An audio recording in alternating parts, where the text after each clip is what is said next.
Alfred park में अंग्रेजों ने चारों ओर से घेर लिया चंद्रशेखर आजाद को, और चंद्रशेखर आजाद ने बहुत सारे अंग्रेजों को मार दिया था, लेकिन चंद्रशेखर आजाद के पास आखिरी गोली बची थी, तो आखिरी गोली से खुद को मार लिए थे, क्योंकि उनका कहना था English has no bullet to shoot me, अंग्रेजों के पास ऐसा कोई बंदूक नहीं है जो चंद्रशेखर आजाद का सीना चीर सके। राम प्रसाद बिस्मिल का एक बहुत ही फेमस कोट है, बहुत ही फेमस वक्तव्य है, किसका? राम प्रसाद बिस्मिल का। सरफरोश की तमन्ना अब हमारे दिल में है, देखना है जोर कितना बाजुए कातिल में है। देखिए, शायरी वगैरह समझने में ना थोड़ा आपको उर्दू की टर्मिनोलॉजी को पकड़ना पड़ेगा। यदि उर्दू कमजोर है ना, टर्मिनोलॉजी उर्दू की कमजोर है, तो फिर शायरी अगर आपकी ऊपर से चली जाएगी, ऊपर से। क्या बोला भैया? सुनने में ठीक लगा लेकिन समझ में नहीं आया। हाँ, मेरे रस के कमर का मतलब है नहीं पता है, गा रहा है, हमसे पूछता है तो बता दीजिए। हमारा सिलेबस छोटा है, ये तुम तो उर्दू पढ़ाने बैठे अब, बताओ। देखिए, राम प्रसाद बिस्मिल ने क्या बोला? सरफरोश की तमन्ना अब हमारे दिल में। फरोश का मतलब क्या होता है? खरीद फरोख, बिक्री। फरोख का मतलब होता है बिक्री। सरफरोश, फरोश का मतलब क्या होता है? फरोश, इसका मतलब होता है बिक्री, बिक्री। खरीद फरोख नाम सुने? उर्दू में बोला जाता है खरीद बिक्री, हिंदी में क्या होता है? खरीद बिक्री, उसी को मतलब खरीद फरोख, फरोख होता है, फरोख, खरीद फरोख। सरफरोश की तमन्ना मतलब क्या ना? बिक्री। सरफरोश की तमन्ना, तमन्ना मतलब क्या होता है? इच्छा। तमन्ना मतलब इच्छा।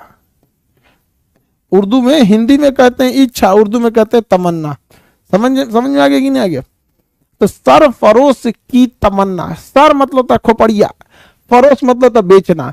सर काट कर बेचने की इच्छा अब हमारे दिल में है, अब हमारे दिल में है। उन्होंने क्या कहा?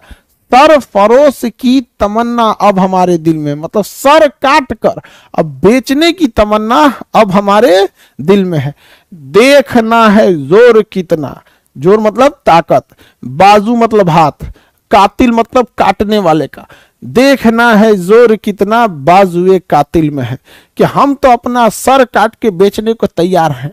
बाजुए कातिल यानी अंग्रेज तुम्हारे में औकात है कि नहीं, तुम काट सकते हो कि नहीं काट सकते हो। समझ में आ गया कि नहीं? हम तो काटने, गर्दन कटवाने के लिए तैयार है, हम अपने गर्दन आजमाते हैं, तुम अपना तलवार आजमाओ।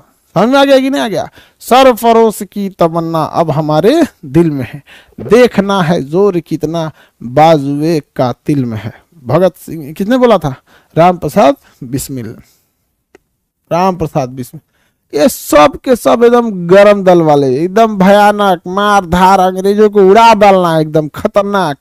इन्होंने कहा ये सब के सब किससे प्रभावित थे? सचिन सान्याल से प्रभावित थे। सचिन सान्याल काफी सुलझे हुए व्यक्ति, और उनके अंदर गरम दल वाली बात बहुत ज्यादा थी। हालांकि सचिन सान्याल जो थे पढ़ाते थे, टीचर के तौर पे बच्चों को ऐसे पढ़ाते थे, लेकिन उसी बीच में वो बच्चों को देखते थे कौन खतरनाक है जो मार धार कर सकता है एकदम, वहां पे उसको कहते इधर इधर इधर तुमको ये करना है। धीरे धीरे धीरे अंग्रेजों के चमचे भी बहुत ज्यादा थे।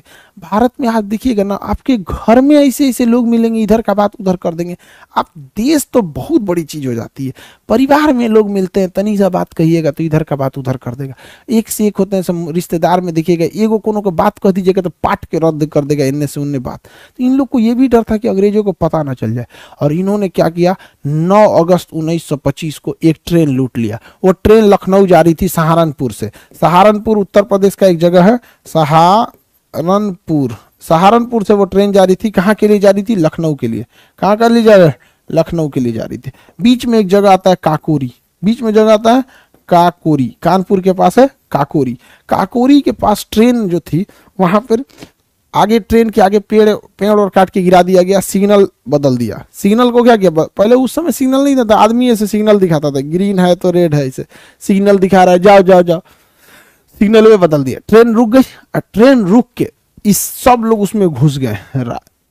चंद्रशेखर आजाद, अशफाकुल्ला खान, राम प्रसाद बिस्मिल, राजेंद्र लाहिड़ी, राम प्रसाद बिस्मिल, रोशन लाल, सब ट्रेन में घुस के मार, ट्रेन में जितना लोगों, माय गॉड, अंग्रेज सबका सिपाही मार धाए धाए उड़ा दिया, सब अंग्रेज सबका सिपाही उड़ गया। ट्रेन की सिक्योरिटी में अब कोई था ही नहीं। ट्रेन की सिक्योरिटी में जब कोई नहीं था, ट्रेन में से खजाना लूट लिया गया, जो पैसे थे उस खजाने को लूट लिया गया ताकि उस खजाने से हथियार खरीदा जा सके। और इसी खजाने को लूटने की घटना को काकोरी षड्यंत्र कहा गया। काकोरी षड्यंत्र, काकोरी कॉन्स्पिरेसी। अंग्रेजों ने कहा कि यह कॉन्स्पिरेसी है, काकोरी षड्यंत्र। लेकिन अब भारत सरकार ने इसे चेंज कर दिया। उत्तर प्रदेश सरकार ने कहा कि यह षड्यंत्र नहीं, यह तो एक्शन था, इसका नाम रहेगा Kakori action plan. Kakori action, पहले था कॉन्स्पिरेसी, अब ये एक्शन। बहुत अच्छी बात है, एक्शन ही था। काकोरी पुण्य का काम था, पुण्य का काम किया था, तो इस घटना को काकोरी षड्यंत्र कहा गया था, जिसका अभी नाम सरकार ने ऐतिहासिक घटनाओं में चेंज करके इसका नाम रख दिया काकोरी एक्शन। एक्शन था ये भारत के लिए। काकोरी षड्यंत्र में एक आदमी नहीं पकड़े गए, कौन? चंद्रशेखर आजाद। चंद्रशेखर आजाद नहीं पकड़े गए, बाकी 4 लोग पकड़े गए थे। चंद्रशेखर आजाद नहीं पकड़े गए। हालांकि चंद्रशेखर आजाद यहां से भागने में सफल हो गए, लेकिन चंद्रशेखर आजाद इलाहाबाद में एक पार्क है जिसका नाम है अल्फ्रेड पार्क। इलाहाबाद में एक पार्क है अल्फ्रेड पार्क। अल्फ्रेड पार्क में अंग्रेजों ने चारों ओर से घेर लिया चंद्रशेखर आजाद को, और चंद्रशेखर आजाद ने बहुत सारे अंग्रेजों को मार दिया था। लेकिन चंद्रशेखर आजाद के पास आखिरी गोली बची थी, तो आखिरी गोली से खुद को मार लिए थे, क्योंकि उनका कहना था English has no bullet to shoot me. अंग्रेजों के पास ऐसा कोई बंदूक नहीं है जो चंद्रशेखर आजाद का सीना चीर सके। और हकीकत थी, अंग्रेजों की एक गोली नहीं लगी थी चंद्रशेखर आजाद को, और चंद्रशेखर आजाद ने खुद से गोली मार ली थी वहां पे, क्योंकि एक ही बंदूक थी।